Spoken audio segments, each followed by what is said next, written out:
Hello friends, law lecture में आप सब लोगों का स्वागत है। आज हम लोग बात करने वाले हैं introduction of interpretation of statutes की, जिसे हिंदी में कहते हैं संविधियों का निर्वचन।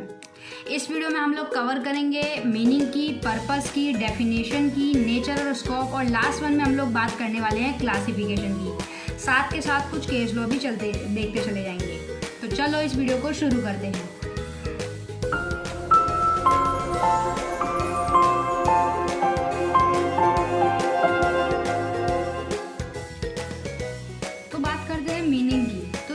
मीनिंग से पहले एक चीज़ यहाँ देख लें, हम बात कर रहे हैं introduction of interpretation of statutes की। तो ये दो अलग वर्ड्स से देखने को मिल रहे हैं, इंटरप्रिटेशन और स्टैट्यूट्स क्या है। तो सबसे पहले इनको जानना बहुत ज़रूरी है। इंटरप्रिटेशन का मतलब होता है एन एक्सप्लेनेशन और अंडरस्टैंडिंग ऑफ समथिंग। जैसे कई बार हमने ये टर्म्स यूज़ करते हुए आप लोगों ने कई बार यूज़ की भी होगी और सुना भी होगा कि इंटरप्रिटेट करो या और एक्सप्लेन करो। स्टैट्यूट्स का मतलब होता है कोई लॉ या रूल, जैसे एक्ट हो गया, ऑर्डिनेंस हो गया, ऑर्डर हो गया, रेगुलेशन हो गया, जो लेजिस्लेशन द्वारा बनाया गया है, उसमें कुछ ऐसे वर्ड हैं जो समझ में नहीं आ रहे हैं, तो उनको इंटरप्रिटेट करना या समझाना ही इंटरप्रिटेशन ऑफ स्टैट्यूट्स ही कहते हैं। हिंदी में इसको संविधियों का निर्वचन या कानून का निर्वचन के नाम से भी जानते हैं।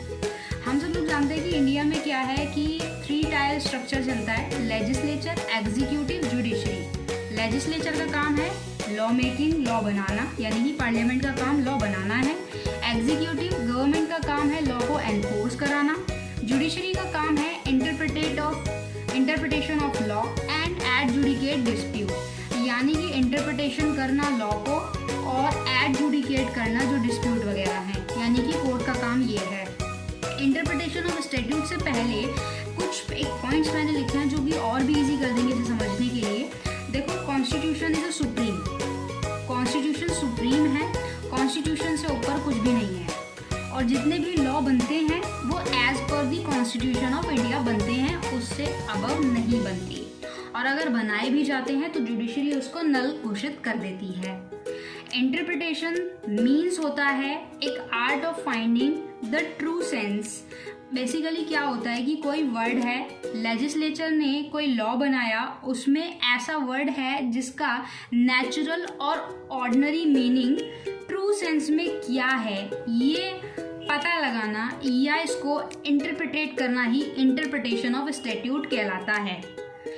ये जो प्रोसीजर है लेजिस्लेशन के थ्रू कोई लॉ बनने का जो प्रोसीजर है, उसमें कुछ ऐसे वर्ड हैं जो नॉर्मली सिटीजन्स को समझ में नहीं आते, तो वहाँ पे जुडिशरी का ये काम हो जाता है कि वो उसको इंटरप्रिटेट करे।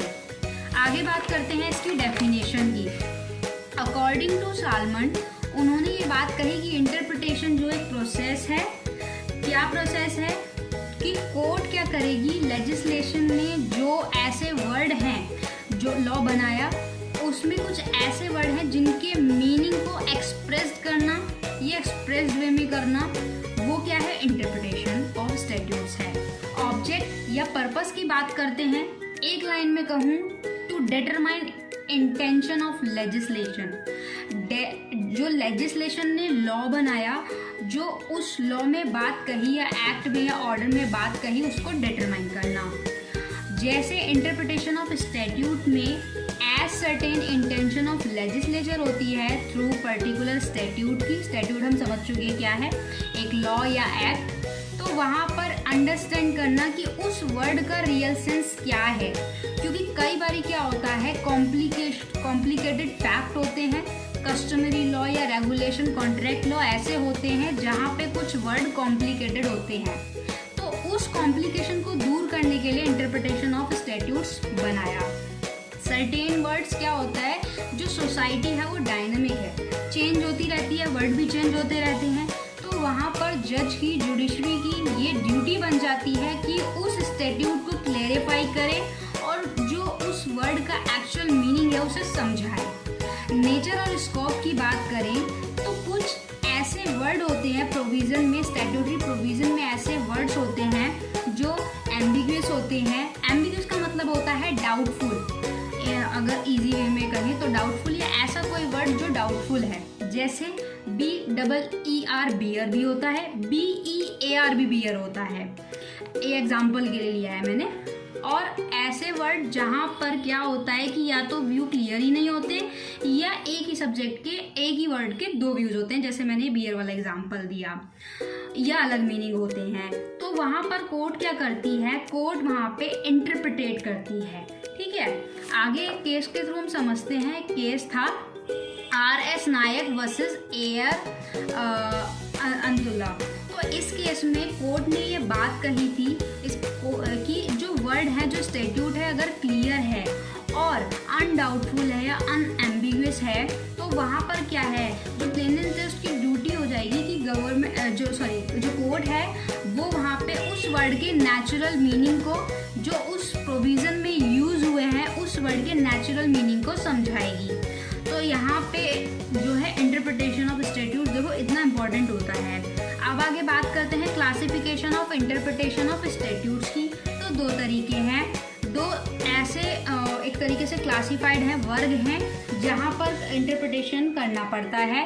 पहला लिटरल और ग्रामेटिकल इंटरप्रिटेशन। देखो वर्ड से पता चल रहा है लिटरल रूल ऑफ इंटरप्रिटेशन, एक तो इसको प्राइमरी रूल बोलते हैं, पहली बात। दूसरी बात, जो इंटरप्रिटेशन है वो कोर्ट क्या करती है, लिटरल और ऑर्डिनरी सेंस में अगर कोई ऐसा वर्ड है जिसे कॉमनली जो यूज़ किया जाता है, समझा जाता है, जिसको कि ग्रामेटिकल इंटरप्रिटेट करने की नीड नहीं है, तो वहाँ पे ये लिटरल और ग्रामेटिकल इंटरप्रिटेशन आता है। एक केस के थ्रू समझते हैं। एक केस था Ramavatar versus assistant sale tax officer AIR 1961। हुआ क्या, इस केस में सुप्रीम कोर्ट ने ये बात कही थी कि ऐसे समझाती हूँ, जो सेल्स टैक्स ऑफिसर है उसने रामअवतार पर क्या किया था, सेल्स टैक्स लगा दिया था। क्योंकि जो रामअवतार है उसने क्या की थी, उसने पान के पत्ते की बेटल लीव्स की खेती की थी और अपनी प्लेंट में ये कहा था कि जो पान का पत्ता है वो सब्जी है या फ्रूट है, तो उस पर सेल्स टैक्स क्यों लगा। तो उस बात पे कोर्ट ने ये चीज़ कही थी कि पान का पत्ता जो है ऑर्डिनरी सेंस में भी अगर देखो तो इसका नेचुरल मीनिंग बहुत ही क्लियर है कि पान का पत्ता सब्जी या फल के उसमें नहीं आता, डेफिनेशन में नहीं आता। तो वहाँ पर रामअवतार जी लायबल हुए थे सेल टैक्स को पे करने के लिए जो उन पे लगाया गया था।